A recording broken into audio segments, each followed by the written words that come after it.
Think about an account executive. And before you tell me, oh, cool, I'm sure you have account executives and teams of IBMers covering your biggest accounts. Of course we do. Of course we do. And we're very successful at that. We're taking that model into the mid-market space. For the first time, tripling down on our what I call AEs or our IBM quarterbacks. This is where the magic of IBM comes to life. This is where the IBM isn't too big, IBM isn't too expensive, comes to life. Showing up face to face in the mid-market space and bringing those solutions that we've either acquired or that we're transforming adamantly for the mid-market space. Welcome back to Between Fires and Futures. I'm your host, Tonya Terrell, and I first met today's guest, Josh Kropf, at an IBM partner event. We ended up chatting on the Wrigley rooftops during a Cubs game, but what really struck me was the talk he gave the day before, where he put up a slide that read, IBM is cool again. Josh is the director for IBM Americas, Aero at IBM, where he leads strategy and partnerships across a massive portfolio. Over his 21 plus years with IBM, he's managed more than $1 billion in annual revenue, led teams serving 40,000 plus clients across industries, and he's been at the center of IBM's transformation from the Red Hat acquisition to today's focus on AI, hybrid cloud, automation, and SaaS-first solutions. In this episode, we're talking about what it really means for a 114-year-old company to reinvent itself. How IBM's Client Zero story has already delivered $3.5 billion in efficiency gains, why automation and AI agents are reshaping the way IT leaders work, and what IT leaders can learn from IBM's playbook for staying relevant in a world that's changing faster than ever. Josh, welcome to the show. I'm so glad we're finally doing this. Amazing, Tonya. So happy to be here. And I go back to that warm, super hot day in the middle of the summer on the Wrigley field. I think we were in right field having just an awesome conversation that was a fun day over a nice drink, and as a follow-up to an awesome event that our wonderful partner Aero put on as well. So great to meet you guys, and glad we're finally doing this. Yes, me too. So at that event, you put up a slide that said IBM is cool again. And for IT leaders who may not have looked at IBM in years and have a certain impression of IBM, what does that really mean? IBM is cool again. And why is now the time to start thinking differently about IBM? First of all, I got the chart. Let's see if we can see it here. Thought I'd share it for the audience to see kind of what. Yeah, that's the one. Yeah, this is my chart. Not blessed by IBM corporate, but let's just say this is what is the world is saying about IBM, or I'll even say it differently. This is what the world was saying about IBM earlier this year. And you said it in the intro. This industry, this world, this space around AI, hybrid cloud technology is going and moving at rapid pace. Like in the 21 years I've been in IBM, this is the fastest things have moved in my life. And so I'm actually kind of proud to say IBM is cool again, question mark. I think we asked that question in the beginning of the year, maybe when we saw each other in June. I'm proud to say IBM has always been cool. And I think we're definitively answering that question. We're definitely cool today. But let's go back just a few months where some of the headlines about IBM, you see them here, but super fun things in trendy, like not your father's IBM or IBM's the new winner, IBM share rise 9% in earnings and things like this. But go back to the center of this chart, really centered around, you see a stock chart hitting 258. IBM hit 258 at the end of January. You see the pop. It always looks great, when you can see, such a big growth on great news and earnings and things like this. But what I'll tell you is 258, we were celebrating. We were puffing our chest out, and we were using that as a statement that IBM is cool again. And you know what we're at today? A little over 300. That was an all-time high. Amazing. 114-year-old company back in January. And just a few months later, we're over 300 and continuing to be at all-time highs for, again, a 114-year-old company. But more important than stock and investors, it's our clients, right? These headlines don't make sense without clients adopting our technology, understanding our strategy, understanding our acquisition strategy, our organic product strategy, and working with us and our wonderful consultants and field sellers day in and day out.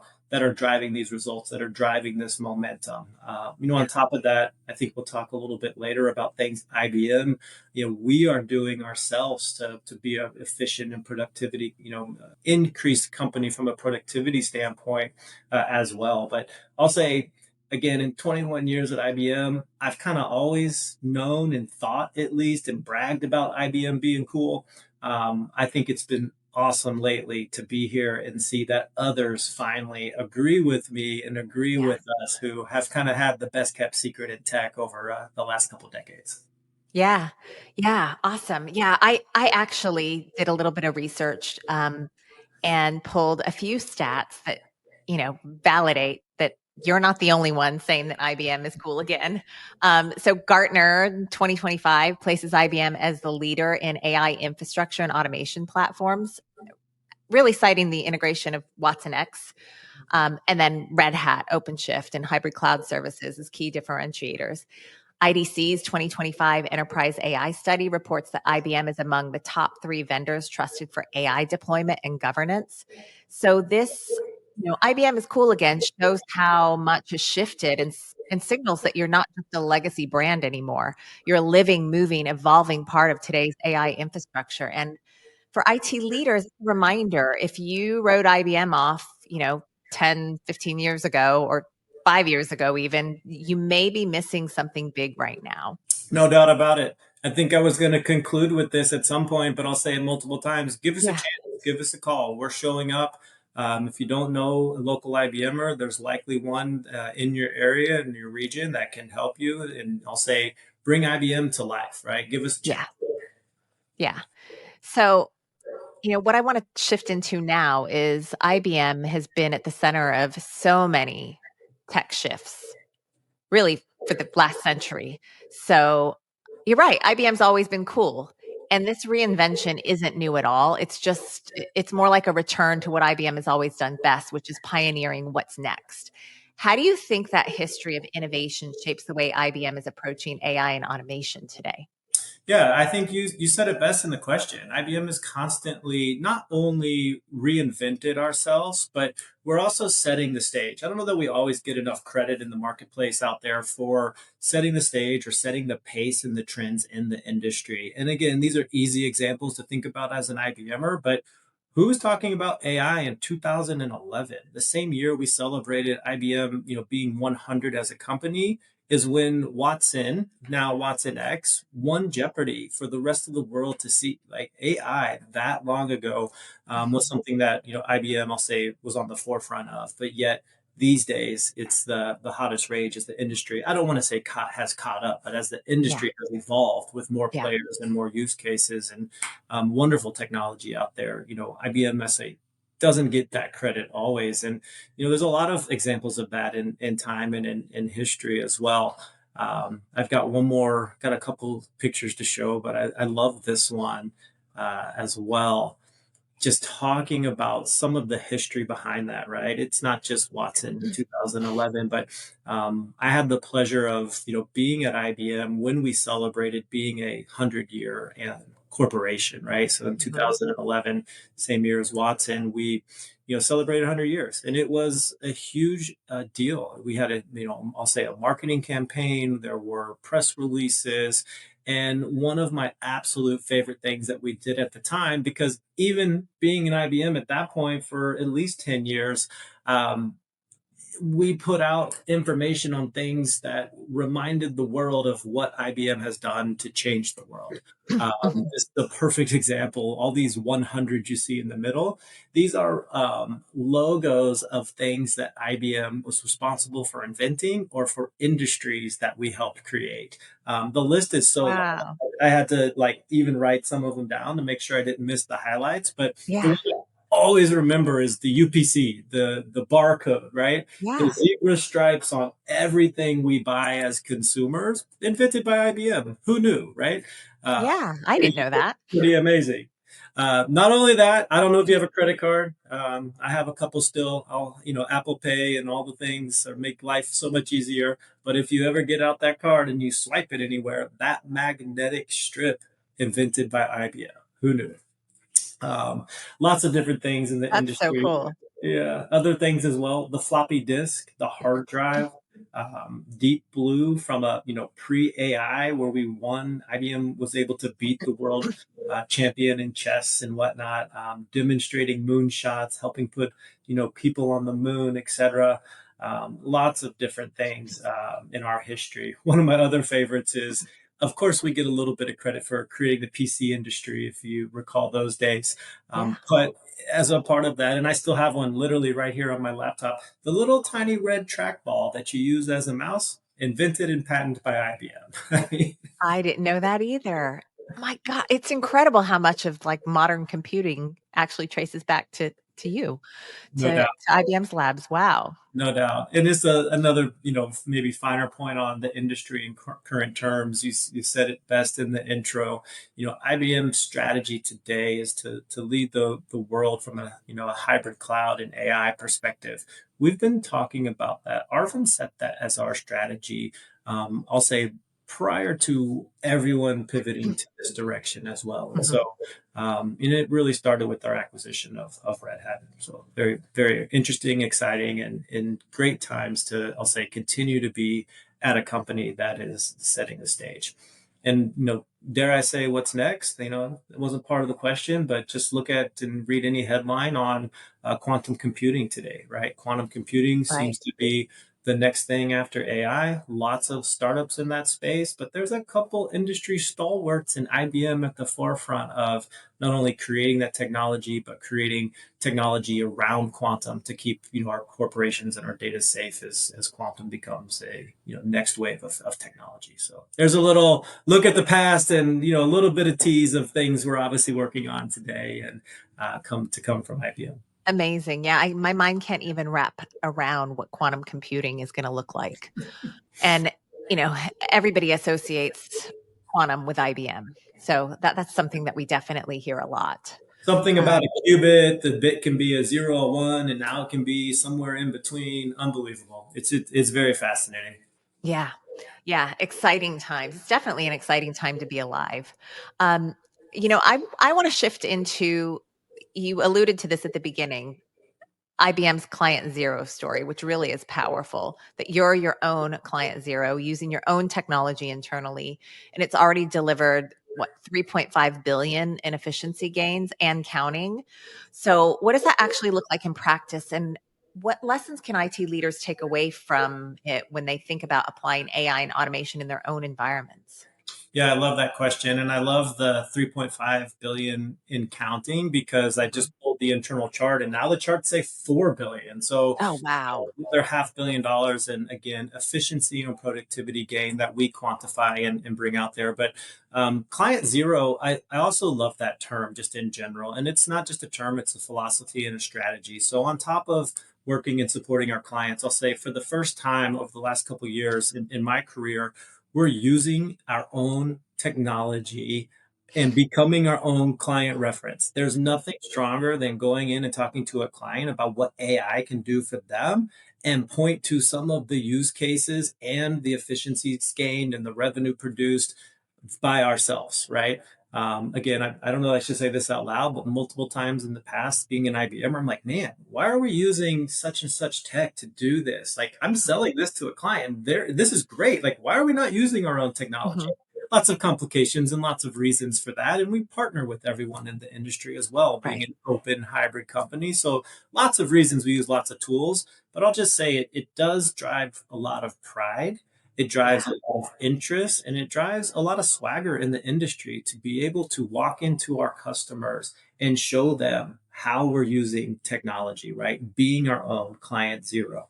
And really, this started the last couple of years. Is from the CEO down, Arvin set out and made the statement he wants IBM to be the most efficient company in the world. Period. It's as simple as that, yet not as simple as that. How Yeah. do you start doing that? And we started doing that by using our own technology, as you have pointed out as well. This is a funny phrase I've heard in talking about client zero or using your. Someone says like eating your own dog food. I don't know that that's necessarily positive. Maybe that's on the negative side of this. We like to say drinking our own champagne. Uh, Yeah. And Yeah, I like that better. it's got bubbles in it. It's a boy, we're gonna enjoy it. Like absolutely drinking our own champagne. So you can, probably likely guess that it's using Watson X primarily, Watson X Orchestrate, our agent marketplace, and integration with other agents around the world or around the ecosystem to improve efficiencies across IBM.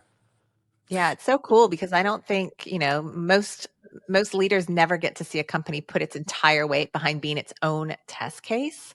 And then the 4 billion in efficiency gains is really proof of what's possible when you actually trust your own tech at scale. No doubt. I was going to go just a little bit deeper and show a couple Yeah. examples, right? It sounds good. The headline, makes headlines and we can prove it and show you how 3.5 became 4 billion and all of this. But Yeah. I think the folks here may be interested in show me some examples. What did you actually do, IBM? Hey, AI is great. What's the use case? Who's using it? And what are some of the results? And I just love this chart. It's an easy way to explain what we've done and seen to this point in client zero, and you can kind of see the philosophy behind it. We used our own technology, obviously, in Watson X, and we have an umbrella AI internal offering called Ask IBM. Ask IBM is kind of your central way into IBM's internal AI. And then there's functions, other agents behind that. So Ask HR, we get a lot of press for the early work we did in the HR industry, not only for ourselves, but for our clients as well. Ask IT, Ask Procurement. All three of those are, awesome ways to reduce cost, awesome ways to improve efficiency. And I'll say on the right hand side, especially Ask Sales, Ask Incentives, a way to also drive top line. So yes, efficiency important in AI. The early use cases for true ROI seem to be around, cost reduction, simplification, automate a task, right? So a Hmm. lot of early business cases and proof points were had. But I think as sales, and maybe it's because I'm a seller and a sales leader that I kind of navigate or lend myself to say, yeah, but how do we drive top line revenue as well? And ask sales is a good one. So, maybe no surprise, it says, the name says what it is, but internal to IBM, our sellers access this agent and some of the early returns, it's answering questions and saving hours of prep time on clients. Think about researching a client to position the technology and the opportunity that you're working on, right? So we Yeah. use that. And even more important, I was on stage recently actually at an Aero event talking to some of our ecosystem partners, and the question came up about sales enablement. You Mhm. said it best in the beginning of this kickoff as well. The world is moving so fast. On Yeah. an enablement front, both for our sellers and our ecosystem sellers, by the time we write curriculum for a certification or a traditional badge, which we still do, it's very, important and amazing to have that branded credential from IBM. But as soon as we write that curriculum, especially on AI, it's outdated. So Yeah. how do you stay ahead of that curve? Well, let's use our own champagne. Let's drink our own champagne. So ask sales every week today, every week, 5,000, at least 5,000 seller questions around product guidance and persona targeting and product positioning are answered via AI. That lives and breathes and adapts with the industry. And as we can update a product, as sales is updated versus taking the time to put the formal curriculum together. We've got to move at obviously the major clock speed and rocket pace today. So just a couple examples that point out Yeah, that's yes so cool. efficiency top line. Amazing. And I think what I really love about this client zero story is it reframes risk for everyone because, I feel like all IT leaders are being tasked to do AI. And there's so much uncertainty and about where the ROI will be. Things are getting, AI pilots are getting stuck and not moving into production. And I just love this because it reframes that risk. IBM didn't just pilot AI on the edges, you made yourselves the experiment. And I think that takes a lot of courage and conviction and trust in your own tech, which is, an important signal to the IT community. And it also gives CIOs a blueprint for what responsible risk taking looks like. So I do love this story. I No think it's doubt a about really it. powerful one. And not to make a sales pitch, but an offer, I say give us a chance. Come talk to us about client zero. Which of our use cases are applicable to your organization, right? They may not all Yeah. be, but there may be one or two pre-built. Again, maybe that's 75% of the way there. That rest of that model could be trained for your organization, your enterprise. Put us in a function. Give us a challenge. Give us a shot at solving something for you. That's really what's exciting is, we can go in and have business conversations about AI, not Mhm. whose AI platform is better, not how are we presenting the data. We've got opportunities and solutions that do that as well. Don't get me wrong, but we're now able to go in and really talk about a business use case. Yeah. Yeah. I think that's really cool. Um, and very compelling for those evaluating AI and how to roll it out in their business. So, let's talk about the perception of IBM for a minute, because IBM has carried the reputation of being too big, too complex, too expensive. How are you working to shift that perception? And what's changing the way IBM is showing up for its customers? It's a great question. It's almost as fun as IBM is cool again, but I'll tell you, we live with that.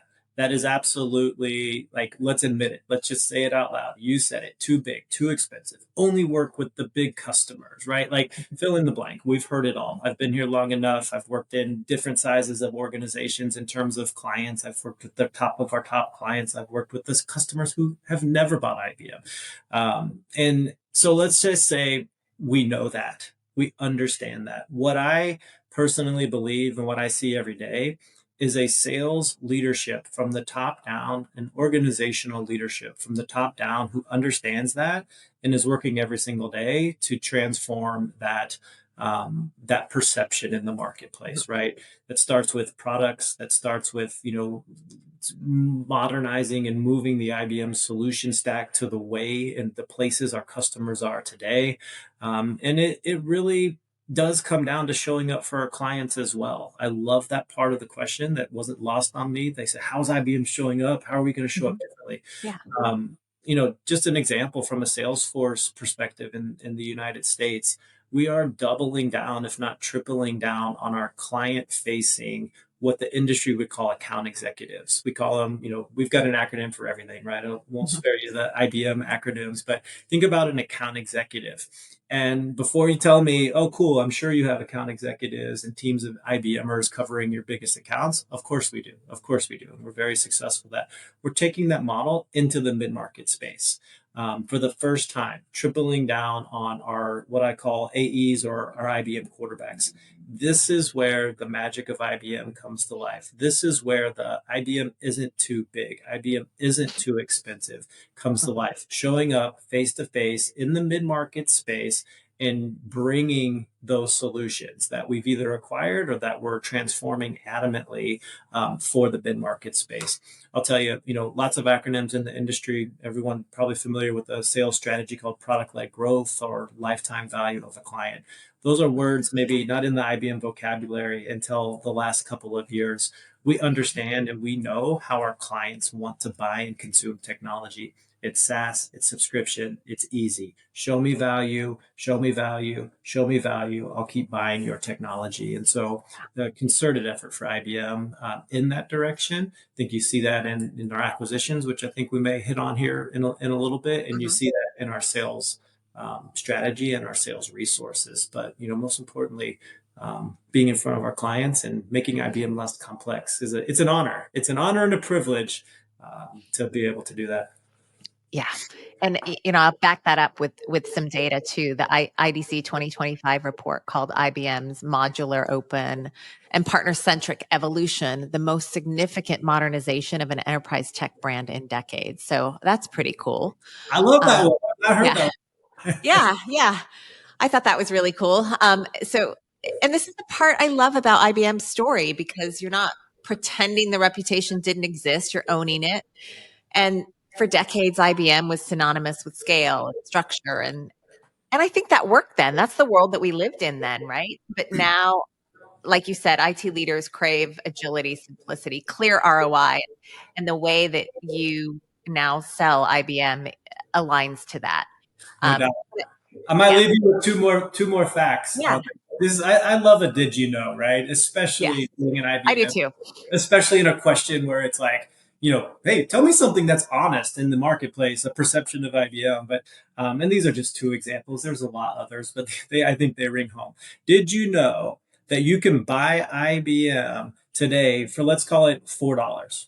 We have a differentiated, amazing cloud backup solution called IBM Storage Protect for Cloud, sold every single day for $4 per seat per person on a subscription basis, right? IBM for $4. You have $4, you can buy IBM. So Wow. yes, Yeah. it's a niche solution that sits on something very valuable and it's required in your organization. We've got an offering there. And what's better than $4? How about free? Again, the way the world operates. I want you to play with my technology, install some of our technology, get used to it.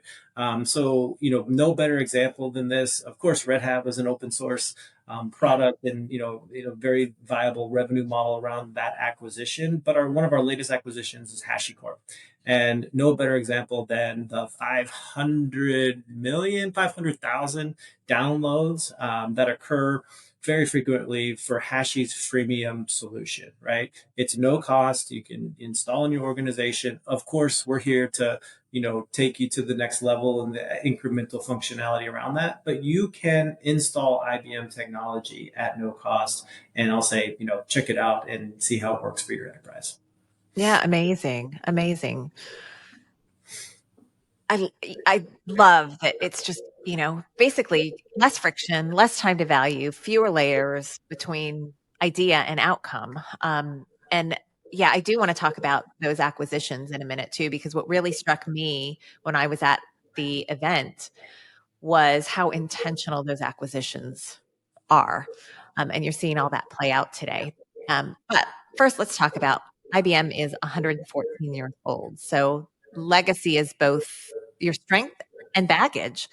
So, what's the hardest truth IBM has had to face about itself in order to stay relevant? I mean, I And don't how know are you? about baggage, but okay, perfect. I'll take the baggage bait. I'll say blessing and a curse. I used to, Yes, blessing and a curse. as a bag carrying IBM sales rep who had responsibility for everything that we could bring to a client, I used to say blessing and a curse all the time. Yes, Blessing that's is, fair. I've got something to solve the problem you've got. The curse is, where is it and what is it and how do I solve it, with lots of different options. But I'll say, in the form of being legacy and being a 114-year-old company, it's hard.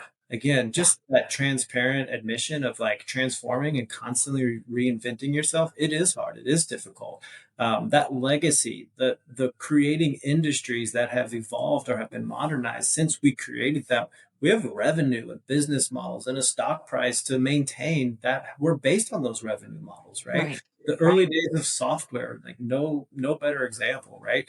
Buying a license that you own and then paying for subscription and support for new versions and ongoing help throughout the life of that product no longer is the way most of our clients want to buy and consume our software technology. And I'll say, admittedly, it took us acquiring Red Hat to modernize our own software stack, and then to set the stage for these acquisitions that we've acquired post Red Hat as well. Mhm. I think Red Hat's really the perfect example. Everyone, I don't want to say laughed or joked, but I'll say there was pretty good consensus in the market that IBM overpaid for Red Hat. And just a few short years after that, I think the consensus was, holy cow, IBM bought Red Hat to modernize software inside of their own house and set the stage for things to come. And it was wildly successful before the even internal projections for that Mhm. acquisition. So legacy, yes, it's important. We have to maintain revenue streams. How do you transition, and at what pace?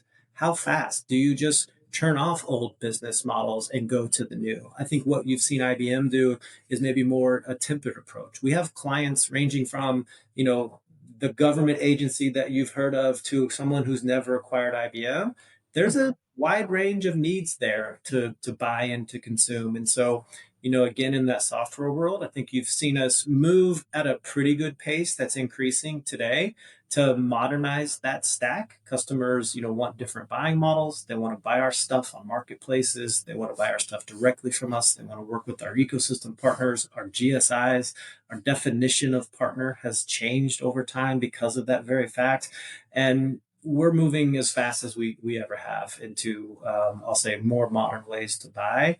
And that's understanding and appreciating that legacy, but knowing where the future is as well. Yeah. Yes. Yeah. Legacy is a double-edged sword. Because, in one respect, it's proof of resilience and innovation, but it can become an anchor if you're not brutally honest about what no longer serves. And what I've seen is that IBM's willingness to confront that truth head on is awesome. Like, you've been willing to kill your own darlings, to let go of hardware obsessions and divest from businesses that no longer fit and rebuild around AI and hybrid cloud and data. So when you look at it that way, the 114 years legacy, it's not baggage. It's institutional wisdom, Ah, right? you, It's a living archive. I like that. What? Living Yeah, it archive is. is fantastic. We've It's a got to living get archive you. of what We've works got and what doesn't, right? We've got to get you Um, to an innovation studio. I don't know if you've been to one of our flagship studios, but no, I would love you- to. Watson Research Center is an amazing one. But you say living archive. We have an actual Yeah. living archive. Oh my gosh, I would love to see that. So you can't touch them, but you kind of want to touch them. You see the Yeah. actual archives of things that we've created. And we've got a wall of patents. Like, it's unbelievable. The font is like, it's a ginormous wall, and the font is this big because Oh, the I know. patents generated out of IBM R&D over time Yeah. have, constantly led the way. Hundreds of thousands of patents, right? Unreal. Yeah. Yeah. Yeah. And again, I did do a little bit of research, and I just want to share some of the data that I pulled. And this also validates what you're saying, that IBM is not the only one saying IBM is cool again. McKinsey's Enterprise Resilient Report names IBM one of the top 3 legacy enterprises that reinvented itself for the AI era. So I thought that was really cool, alongside Microsoft and Honeywell. But I need you to make the next chart. IBM is cool. Like, you could answer with the chart of these headlines. This is amazing. yeah, it's Amazing. fun. I had a lot of fun with this, preparing for this one. So, yeah, and I think I do have one more. Harvard Business Review, IBM cited as a model for structured reinvention. So retaining institutional wisdom while eliminating legacy friction. So again, so many sources echoing what, basically the name of this episode. So I thought that was all really cool. Yeah, there was a recent article in Fortune that said, "Is IBM cool again?" Question mark. I think I put it back into that chart because Yeah. someone heard me say this out loud, and again, a conference or whatnot, and someone LinkedIn and said, "Josh, they stole your line." I'm like, I don't know if they stole it. It's just everyone is now talking about Yeah. IBM being cool again. It's an easy thing to say. So Yeah. Yeah. It's cool. It's fun. Our team is working the IBM campaign, and they use that line a lot because it really addresses the perception head on, and it allows us to showcase IBM in this new light, in this cool light. So let's talk a little bit about AI budgets for a minute, sure. because we're seeing AI budgets just explode everywhere. Not all of that money is being spent wisely. We're hearing so much about pilots that are stuck, not moving into production, not getting executive buy-in, that sort of thing. So, from your vantage point, where are enterprises actually putting their AI dollars right now, and where do you think they should be investing if they want real ROI?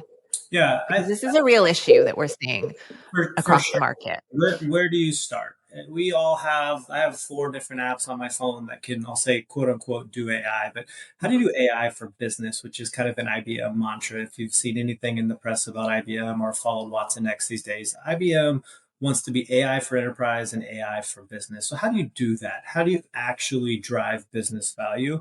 And these are like easy answers, but pick the right use case, pick the right business, ROI. Like, how can you do this? But I actually heard this recently, so I can't take credit for it. But I think the biggest piece of advice that I have heard lately is you can pick the right use case. You can develop on a spreadsheet and a model that are the ROI that in theory should play out.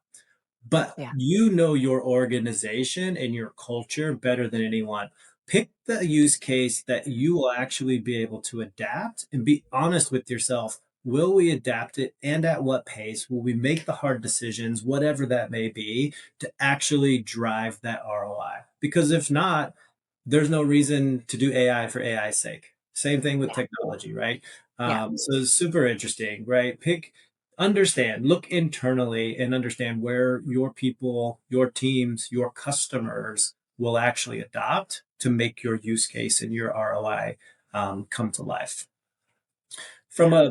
a spend perspective, maybe no surprise, but I'll answer it in maybe kind of two fronts where we at Yeah. IBM are seeing spend, obviously on models and things like that. But I think to summarize in two categories, it's data, getting your data and having your data ready Yes. for AI, enterprise data, and of course infrastructure. So maybe just one fun chart. I think you've seen this one from Yeah. time to time as well. I'm such a visual person. If you see, I that's am too. I appreciate the chart. here, but this is an interesting one. So let's just talk about data in general and enterprise data, data inside your company. AI is great. Again, go to your phone and you can ask a lot of questions, get amazing summaries, like so many amazing use cases out there, especially on the consumer front, and even that can be applied to business. But how do you apply those models to your business? Well, it's accessing your data. And so if you look at enterprise data today, 90% of that data is unstructured, which presents a challenge. And of all data, 1% of that 1% of your enterprise data is being actually leveraged by Gen AI today. So first and foremost, enterprises are not able to access silos of their data inside their own house. And growingly, increasingly, maybe no surprise, 90% of that overall data is unstructured, which is harder to tap into. So again, not to be a pitch, there's lots of great players out there to help enterprises make sense of their data and untap and tap those silos, tap that unstructured data. We have great products like WatsonX.data, our Cloud Pak for data, again, powered by OpenShift on the Red Hat side, will help clients do this. But we used to say back in the day, garbage in, garbage out. I don't think that's Hmm. relevant here in AI. I would say accessing your enterprise data, presenting that and using that in your large language models and your AI use cases is how you will drive true enterprise data. It's how you'll get the attention of your internal stakeholders, your external stakeholders. Oh, this actually makes sense for my business because it's using your data, not just what's available on the web or in one of the published models as well. Yeah. No, that makes sense. And the fact that enterprises are only using 1% of their data for AI, I mean, that really lands for me because when you think about it, there's a 99% opportunity here, right? And like when I see that chart, it really, and I feel like I saw that chart when I was at that partner event in Chicago, and it really impacted me because it made me realize the next era of AI growth isn't about models or the shiny end product. It's what really has to happen is unlocking that 99% of data that's still sitting untouched in silos or in formats no one can access. And so many companies are spending so much on AI, and those AI budgets are sort of being spent on that shiny end of the process, the tools, the co-pilots, the experiments. But if the data underneath is dark, you're just scaling noise, not knowledge. So there's a huge opportunity here for companies to look at that. No doubt. Absolutely agree. It's, I talk to in my day job at IBM, I have the pleasure, as you mentioned, leading, our relationship with one of our fantastic distributors. And by way of working with the distributor, I work with thousands of entities who are reselling and building and, driving use cases in the marketplace through them. And one of the things that I constantly point out to them is this is also where the opportunity is. Yes, Yeah. if you're a customer and an enterprise and tech leader responsible for driving these use cases, you've got to have your data right. Well, my job every day is to work with these third-party entities to work with our clients, and this is where they're spending money with these firms as Yeah. well. So there's, revenue opportunity in the tech industry. There's client value opportunity for the customers, but it truly does start with the data. And I did say I talk about infrastructure because on the flip side of data, where clearly the industry is spending, and I don't want to say overspending. I don't know that you could overspend on an opportunity in front of us like AI, but infrastructure is crazy, right? And we're seeing and experiencing that as well. You can read any headline. I think I scroll my phone every morning and it's like, oh, down the street, sitting here in Kansas City, another huge data center, or dare I say the trendy word of AI factories. AI factories are Yeah. popping up Everywhere. all over the place. Hmm. And we experience and participate in a lot of that. Being IBM, of course, you would imagine that we do. But I'll tell you what we're also seeing is a need for on-prem AI appliances. We've Hmm. got a couple solutions in that space. Again, not to pitch product here, but we have clients coming to us saying, I'm a small manufacturing company and I know I could benefit from AI use cases, but I needed to sit on-prem or I needed to sit in a Yeah. regulated environment. And we're seeing a big need for, I'll say, smaller AI appliance like offerings as well. And so, yes, the huge, amazing AI factories necessary, and those models are huge, and you need the GPU, got it. Um, but the need to localize and to be closer to some enterprise systems in some of that small and medium sized client is also a big driver for us as well. We're seeing it like crazy, to be honest. Yeah, that makes sense. That's great information too. Yeah, and I don't ever take any of this as a pitch. I think, we want to educate our audience w- and I think, you know, I took so much away from being at that IBM event, and I want to be able to share that with, our community. I think it's so relevant because we're so many um, IT leaders, CIOs, tech leaders are sort of paying an AI hype tax right now. Like they're pouring budgets into this, but they're not seeing that measurable ROI. So I think having this conversation and sharing what's available is so important. I think it's super interesting. These are my words, not IBM's, but I think that everyone is afraid to lose in Mhm. the AI race. Yeah. Who's sitting there really trying to win? Who takes a step back to figure out how you actually win versus just investing for investing's sake, right? Yes. Same Yes. time, you've got to get out there. You need the technology. You've got to adapt it. So there's a happy medium on, I'll say, winning that race, but being Yeah. successful in that race for our customers is what we set Yes. to help them do every day. Yeah. And that's why that data slide for me is so impactful because what we keep hearing tech leaders ask is, what can AI do? We're being tasked to go do AI. What can AI do for our business? But when I see that visual, the real question is, what data are we giving it to work with? Because whoever figures out how to light up that 99% of the data that is not being accessed is really going to win. No doubt. No doubt. It's exciting. It's a Yeah. challenge, but it's exciting. Yeah, it is exciting. It's a really exciting time. Okay, so we talked about um, acquisitions. I want to get into a little bit of that. IBM's acquired um, what I looked up is $17 billion worth of automation companies. I have a chart for that too. But yeah, Oh, good. you're right. Let me see. So Something. 17 billion in the last 3 years. Um, and I'd love to hear about the strategy behind those moves because my takeaway really was it's so smart and so intentional. So I'd love to hear you riff on that for a minute and talk a little bit about what it signals to IT leaders about where this is heading.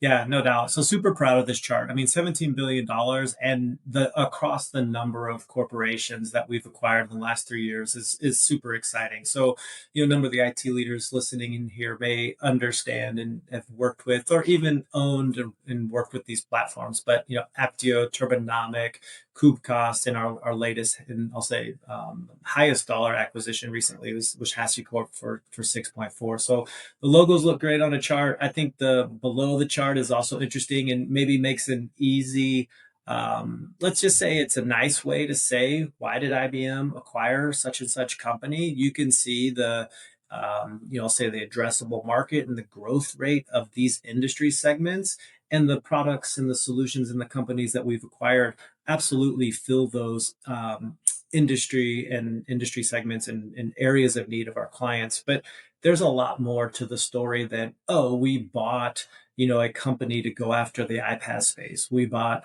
Hashi to go after API management, or Turbo to go after the observability market. That's all true, and that works well in terms of deriving an ROI. But each of these solutions and these companies were bought for a very specific reason, and it goes back to the IBM strategy of being a hybrid cloud and AI vendor for our clients from start to finish. And if you just really oversimplify it, if you look at our typical client, any of our clients, any enterprise technology, any company today using enterprise technology, pretty simply, there's applications and there's data.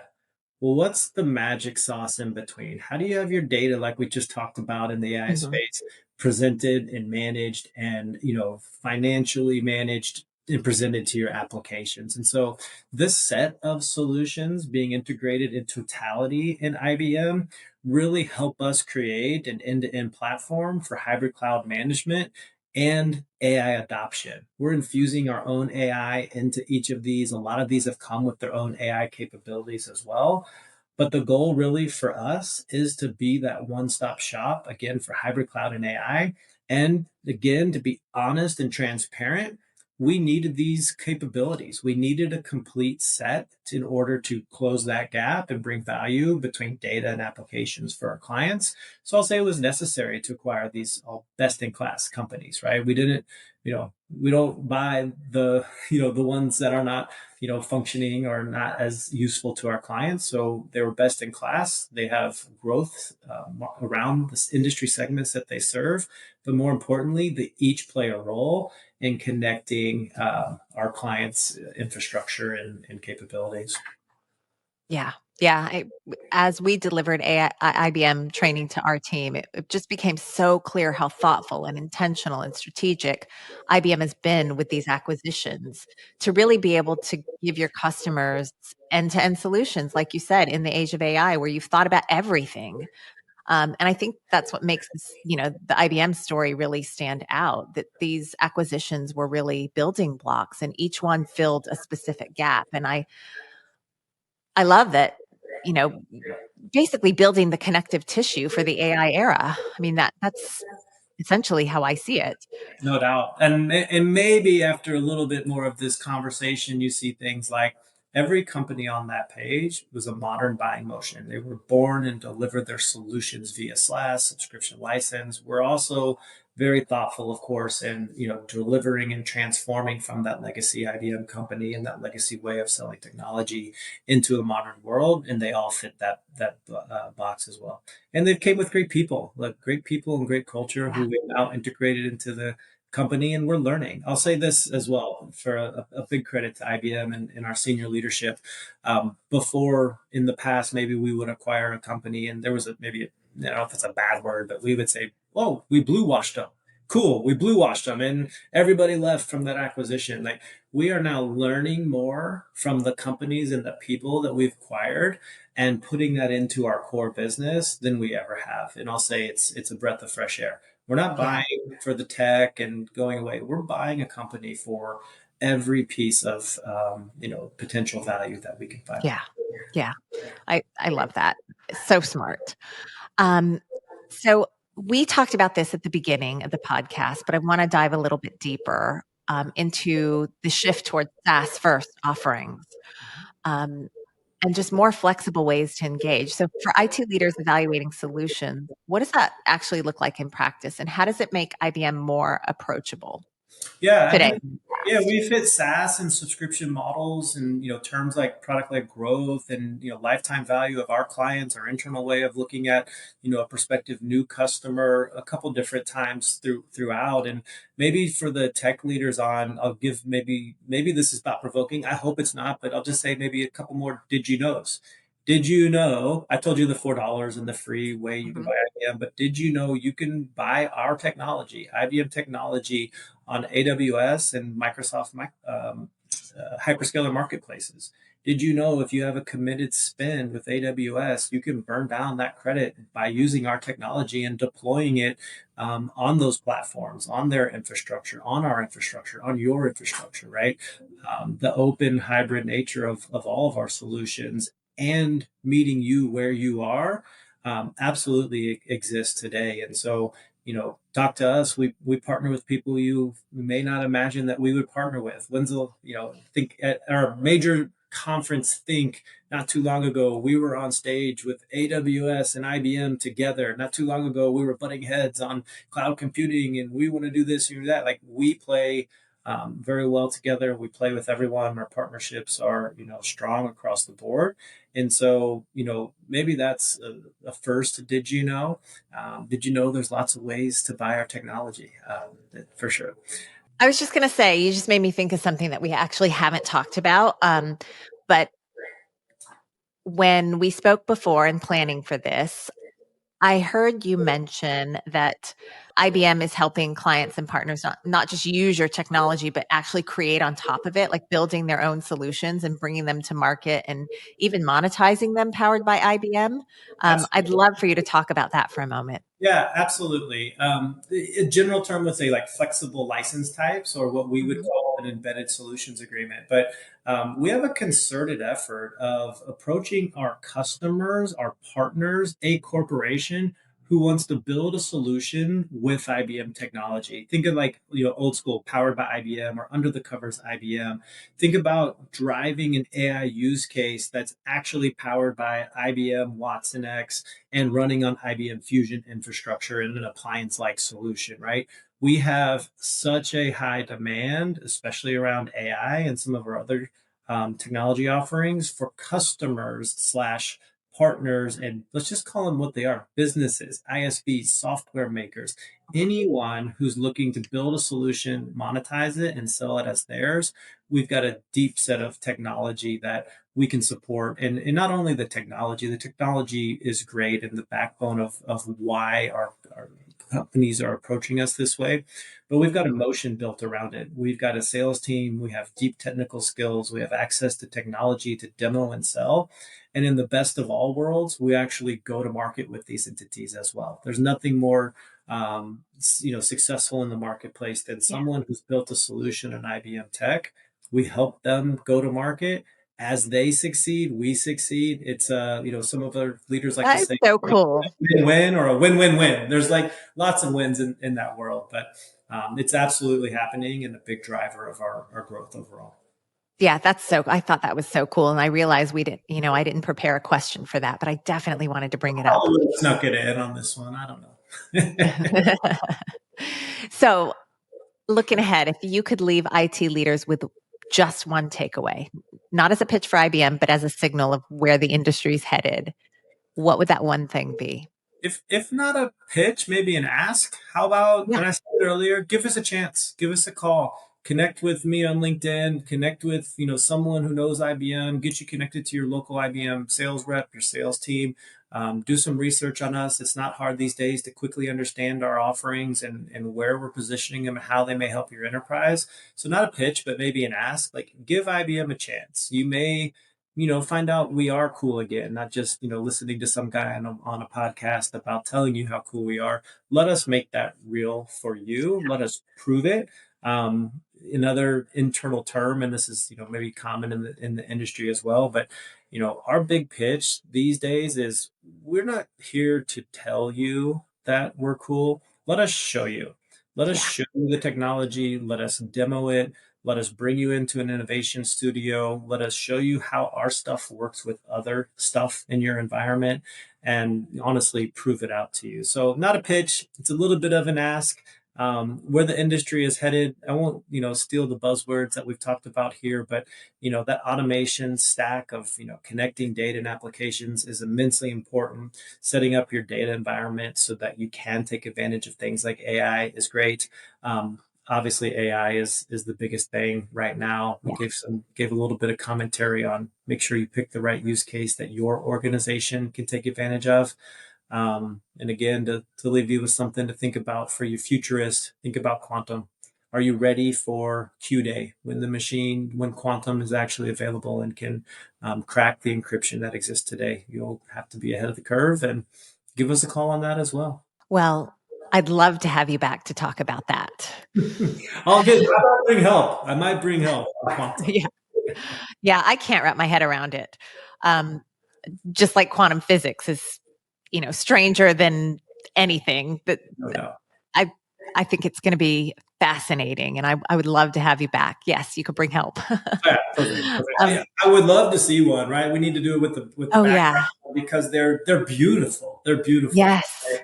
The machine. I've seen video, unlike anything I've ever seen. But yeah, I think just fascinating stuff. Well, Josh, thank you so much for sharing really a candid look at how IBM has reinvented itself.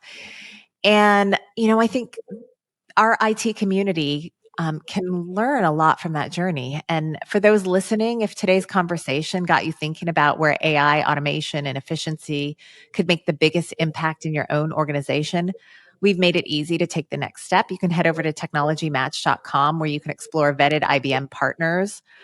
We're working with so many IBM partners. I think 20 plus partners and growing. The goal is to get to 40. So you can compare solutions side by side, find the right fit for your needs right now. You can head there directly, see real solutions in action and continue the conversation. Just you can go to Cosmo, the chatbot, and enter IBM, or even in the search box, it'll pop up all of those partners and what they have to offer. And each of those partners has slightly different, specialties and offerings. So it's worth exploring all of them. And if you want to connect with Josh, what's the best place to do that? And I'll link it in the show notes. Yeah, we can do maybe just email LinkedIn. At Josh Kropf, JoshKropf is a LinkedIn, and IBM email addresses are kind of easy, but it's last name Krop like Paul, F like Frank, the letter J at us.ibm.com.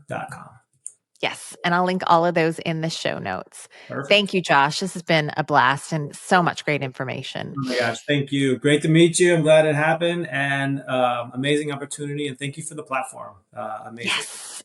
And everyone, thanks for tuning in. I'll see you next time on Between Fires and Futures.